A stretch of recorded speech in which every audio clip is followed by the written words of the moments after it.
What's up everybody, welcome back to another video on my channel. My name is Dion and you're watching Reptiliatus. In today's video, we're going to be doing an update on Ciara, my Mexican black king snake. You guys have been asking, I've been seeing all those little comments dropping left, right, and center, asking how she's doing. So here we are, let's do a video on it. We're going to be feeding her a few times in the video, showing you guys an update, handling her a little bit, and we'll go from there. For today's question of the day, I wanted to ask you guys who own snakes, how often do you feed your animals? For the young animals, is it once a week, twice a week? I know it depends on the species, of course. For the adults, how often do you think people should be feeding their snakes? Let's have a little bit of a discussion on this because a lot of people feel that in captivity, folks overfeed their snakes, and I kind of lean towards that as well. I find that it really depends on the enrichment in the enclosure, the size of the enclosure. A lot of snakes are kept in enclosures that are way too small, that don't allow for proper exercise. Combined with overfeeding leads to an overweight snake. Anyhow, let me know what you think. And as always, I'll give your comment a heart and we'll engage in a little bit of a conversation as well. Well guys, without further ado, let's get right into the video. Okay friends, so here is Ciara, my Mexican black king snake. She's actually out right now, which is kind of cool. I imagine that as soon as I start opening the container, she's gonna dart back to her cave, but let's see how it goes. Now, a lot of you are probably gonna say right off the bat that I did this really weird, having the probe come through the lid underneath the hide there to measure the temperature with her rheostat. However, I did this purposely. The reason why I didn't go through the bottom so that I could take the lid off with ease is because I may wish to repurpose this container with something that may be having a moist substrate, and I wanted to make sure that this could still hold water. That's why I went through the lid. I know it's annoying, but it's worth it for me. So let's take the lid off here. Oh, there she goes. Hi, Ciara. So, for those that don't know, sometimes Mexican black king snakes can be born with more pattern on their body. What usually tends to happen over time, for the most part, is this pattern goes away with each shed. And sometimes the animals are left with a little bit of like a white mustache on their lower lip. But otherwise, yeah, they usually lose most of that coloration. Alright guys, so Ciara's just over here. I'm going to gently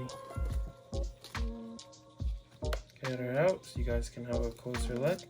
I have been handling her at least once a week or so, just so that she does get some like socializing or handling. King snakes do have a reputation of being nippy just because they're very food motivated, so I'm trying to avoid that. Also, the musking factor, colubrids are notorious for musking a lot. So yeah, I try to handle her more, and I'm finding that she's less musky. I'm gonna put it like that. She musks a lot less than she used to now, and that's already a great step. But yeah, once I have her, she's really calm, which is sweet. Yeah, she's an absolutely beautiful snake, as you can see. And she has a really interesting pattern. The store I bought her from said she was a European import, and she comes from a line of MBKs, which, as you know, stands for Mexican Black King Snake, that actually support orange pattern on their abdomen. So that's really interesting. But yeah, she's doing fantastic. As I always say about most of my pets, it's definitely a good thing to be able to say about them, of course. But yeah. Super relaxed temperament. Hey girl, you good girl? Just calmly holding her like so. So, we're gonna feed her today. We're gonna thaw out a nice frozen Pinky Mouse. So if that's not for you, I respect that. Just a little disclaimer, I'll put a timestamp that you can skip to if you don't want to see a frozen thawed Pinky Mouse get eaten by her. I totally respect that. I just, don't want anyone to feel uncomfortable. And then we'll go on from there. So yeah, let's go ahead and give her a meal.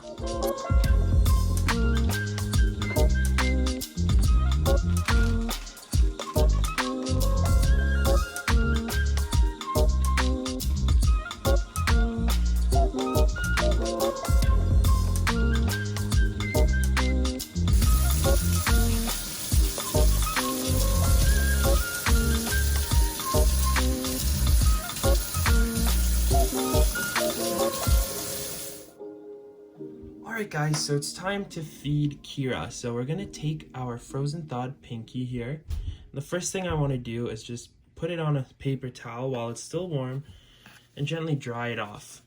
That's just my preference. Some animals are happy to accept prey no matter what state it's in, but I prefer for the pinky to be dried off before being offered to the animal. So it's ready now.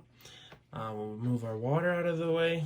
Now, I really don't have a strong opinion about this. I don't think that it is necessary to feed your snake in a separate tub or bin to decrease aggression or anything like that.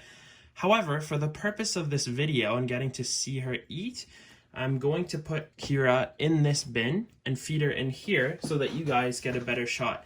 Sometimes when I feed her, she takes her pinky and retracts back into her hide, which is fine, whatever makes her comfortable, or under the fake plant.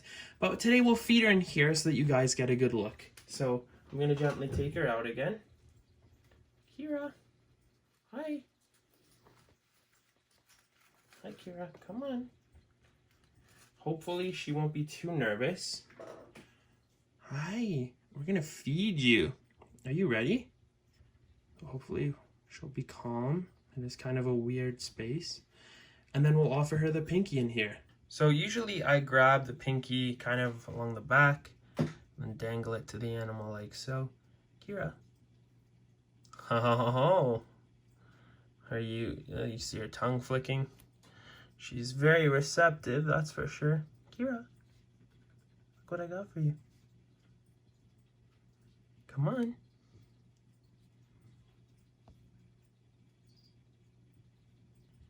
Come on, Ciara. Ooh, nice. She got it. And because it isn't alive, I do like to kind of give it a bit of a struggle, so there's something like she does feel the need to actually constrict it a bit. Like, that's probably good, but yeah, she's got it. There you go. Little noodle poop on the ground. Oh, that's awesome. So there we go. She has the pinky. Now, natural process, obviously, is that the snake will asphyxiate the animal until it feels that it is deceased for the most part. And then it will locate the head of the animal, for the most part again, and begin to swallow the animal.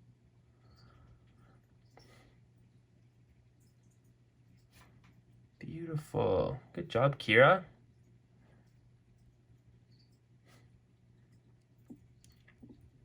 Okay, let's switch this to a time lapse.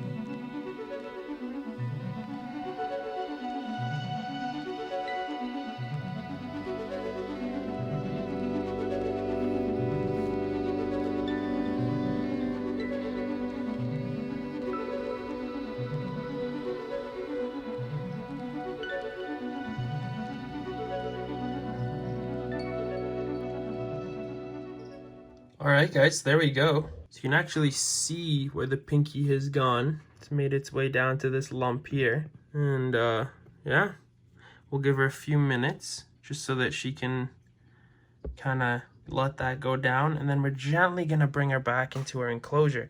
I have to do this carefully because too much stress to an animal that's just eaten can cause them to regurgitate their prey, because a lot of snakes feel vulnerable after consuming a large prey item. And that's the last thing we want. We don't want to stress Ciara out at all. So once she starts kind of moving around again, which it looks to be now, we'll gently bring her back into her enclosure and let her rest and digest. Kind of funny how that rhymes. You ready to go home now, eh? She's so cool. It's actually amazing. Ciara. And if you look carefully, you can actually see that little mustache I was talking about there. The two white scales under her chin. A lot of Mexican black king snakes keep that even when their whole body goes solid black. Oh, here she comes. Hi, girl. Are you still hungry? You already ate. Of course you're still hungry. What am I saying? You're a king snake. All right, let's get you home. All right, guys. So, stress-free. Just gently gonna lower her. Come on, girl. Come on, Ciara. All right, Ciara. Come on. Okay, well, you're not really getting this, are you? So let's just gently put you in your enclosure. There you go, girl. There you go. Wonderful. So there she is, everybody. As you can see, she's doing great. Probably a few more sheds and we'll definitely be moving her up into a larger enclosure. But this is working pretty good for her right now. And yeah, she's doing fantastic. Another really neat thing I wanted to show you guys is that she actually shed for the first time in my care a few weeks ago. So here you can see it.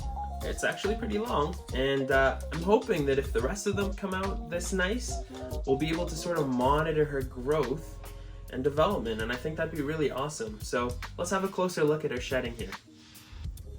Check it out. As you can see, here's the head. It's kind of crumpled up. I don't want to mess with it too much. And the body. And there you go. So yeah, it's pretty long. Alright everybody, there you have it. Thank you so much for watching. I hope you enjoyed this update on Ciara, my Mexican black king snake. If you'd like to see more content pertaining to Ciara, the Mexican black king snake, you can check out our playlist up above. There's only one video there so far, but I guess I shouldn't be saying that because if someone watches this in the future, there'll be more. Nonetheless, that's the case right now. And if you'd like to support this channel further, I have merch linked down below, as well as my Patreon page, where you can check out exclusive content and support me there. So, without further ado, thank you so much for watching, everyone. And as always, I look forward to seeing you all in another video again soon. Take care and see you all on Friday.